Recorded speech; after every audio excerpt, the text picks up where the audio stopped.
राधे राधे, जय श्री कृष्ण। आशा करती हूँ आप सब स्वस्थ होंगे और अच्छे से होंगे। तो आज हम बात कर रहे हैं विनायक चतुर्थी थी। तो गणेश पुराण के अनुसार चतुर्थी तिथि भगवान गणेश जी को समर्पित है। हर हिंदी महीने में दो चतुर्थी तिथि आती हैं, एक कृष्ण पक्ष में तथा दूसरी शुक्ल पक्ष में। कृष्ण पक्ष की चतुर्थी तिथि को संकष्टी चतुर्थी कहा जाता है तथा शुक्ल पक्ष की चतुर्थी को विनायक चतुर्थी कहते हैं। इसे वरद विनायक चतुर्थी भी कहा जाता है। अब आगे हम जानते हैं कि इसकी पूजा की विधि क्या है। तो अपनी मनोकामना की पूर्ति के लिए प्रातःकाल जल्दी उठ करके, नहा करके, स्वच्छ होकर के, साफ वस्त्र पहन करके हमें पूजा और व्रत का संकल्प करना है। भगवान से विनती करें कि हे प्रभु, हम आपका ये व्रत कर रहे हैं, हम आपका पूजन करेंगे, उसे सफल बनाने में आप हमारी सहायता करें। उसके बाद में अपने पूरे घर को साफ करें तथा उस अपने पूजा घर को विशेष रूप से साफ करें। वहाँ गंगाजल छिड़क करके एक चौकी लगाएं और उस चौकी पे एक स्वच्छ वस्त्र बिछा करके उसके ऊपर अपनी श्रद्धा अनुसार जो आपके पास में उपलब्ध हो उस तरीके से सोने, चांदी, पीतल, तांबे या मिट्टी के गणेश जी की मूर्ति की चौकी पर स्थापना करें। फिर भगवान जी की सुगंधित चीज़ों से भगवान की पूजा करें, उनकी आरती करें, भगवान का भजन करें तथा भगवान के मंत्रों का जाप करें। भगवान के इस मंत्र का जाप करने से आपको विशेष सिद्धि मिलती है। मंत्र है ओम गम गणपतये नमः। इस मंत्र का जाप करें। फिर गणेश जी की मूर्ति पर हमें सिंदूर चढ़ाना है।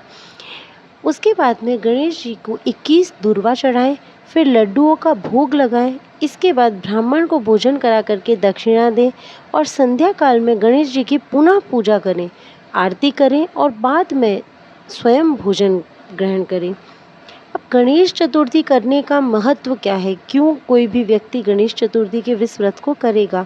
तो विनायक चतुर्थी पर श्री गणेश जी की पूजा दिन में 2 बार की जाती है और एक बार प्रातःकाल में और एक बार मध्याह्न के समय। ऐसी मान्यता है कि विनायक चतुर्थी के दिन व्रत करने से तथा इस दिन गणेश जी की उपासना करने से घर में सुख, समृद्धि, आर्थिक संपन्नता के साथ साथ ज्ञान और बुद्धि की भी प्राप्ति होती है। गणेश जी ज्ञान और बुद्धि के दाता हैं, रिद्धि सिद्धि उनके साथ में चलती हैं, तो आपके सारे मनोरथ पूर्ण वे बहुत ही शीघ्रता पूर्ण करते हैं। और जो भी गणेश जी की पूजा करता है उसके सभी कार्य सिद्ध होते चले जाते हैं, उसकी सभी मनोकामनाएं पूर्ण होती है।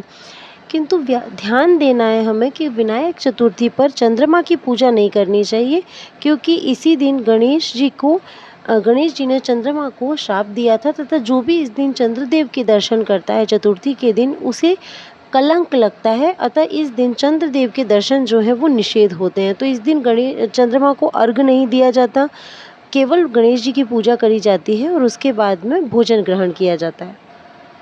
अब इसकी कथा जान लेते हैं हम।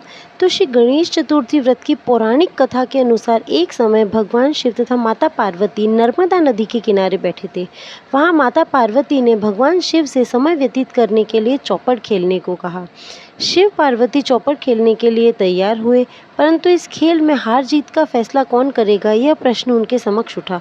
तो भगवान शिव ने कुछ तिनके एकत्रित करके उसका एक पुतला बना करके उसमें प्राण प्रतिष्ठा कर दी और पुतले से कहा कि बेटा, हम चौपड़ खेलना चाहते हैं, परंतु हमारी हार जीत का फैसला करने वाला कोई नहीं है, इसलिए तुम बताना कि हम में से कौन हारा और कौन जीता।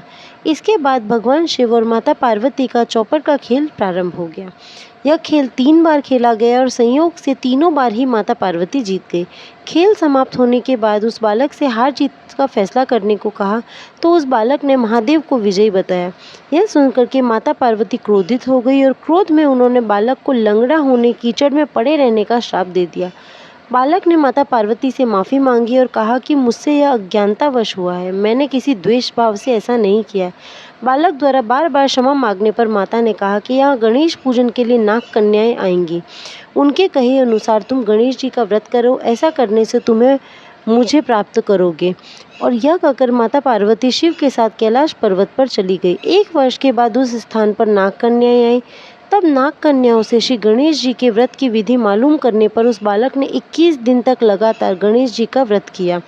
उसकी श्रद्धा से गणेश जी अत्यंत प्रसन्न हुए। उन्होंने बालक को मनोवांछित फल मांगने के लिए कहा, तो उस बालक ने कहा कि हे विनायक, मुझ में इतनी शक्ति दीजिए कि मैं अपने पैरों से चल करके अपने माता पिता के साथ कैलाश पर्वत पर पहुंच सकूं और वे यह देख प्रसन्न हों।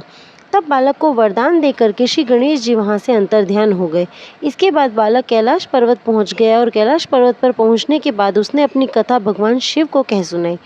चौपड़ वाले दिन से माता पार्वती शिवजी से भी विमुख हो गई थी। अतः देवी के रुष्ट होने पर भगवान शिव ने भी बालक के बताए अनुसार 21 दिनों तक श्री गणेश जी का व्रत किया। इस व्रत के प्रभाव से माता पार्वती के मन से भगवान शिव के लिए जो खिन्नता थी वह समाप्त हो गई।